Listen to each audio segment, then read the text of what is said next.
Okay, grabe naman pala ang leak na, no? Itong sa ano natin, intercooler, yan, no? Kailangan natin na baklasin para makita natin kung saan nanggagaling yung leak.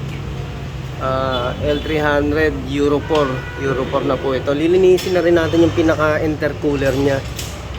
Tsaka ito nga, kailangan natin ma-check yung gasket. Okay, ito na yung ating intercooler. May okay, grabing kabilaan, nilalabasan ng langis. Ayun.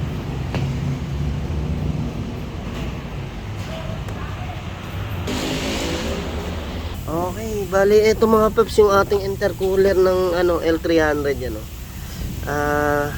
yan, Diyan lumabas, dito na lumabas yung leak natin. Kabilaan, kaya yan, lalagyan natin mamaya ng silicone gasket, yung magandang klase. Tapos yun nga, lilinisin na rin natin to.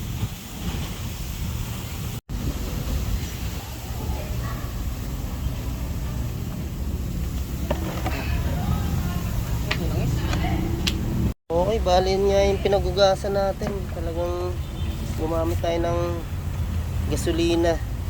Pwede rin kerosene. Mura pa yung mga Ayun, kailangan lang din natin na isprehan siya para mas maganda yung linis natin.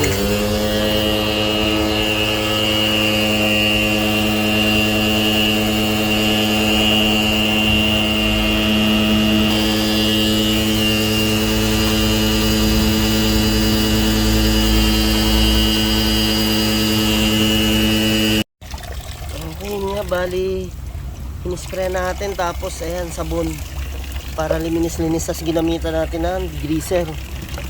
Ito mga paps, pagkatapos ng ng gasolina, kailangan sabunin natin yung pinakaloob. Yan. Okay.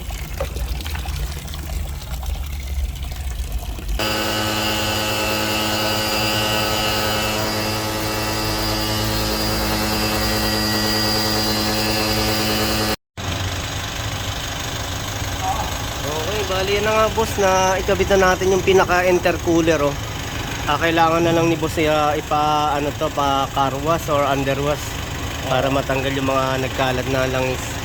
Ito yung inayos natin na nagkaroon ng leak dito. Yan ang kabilaan.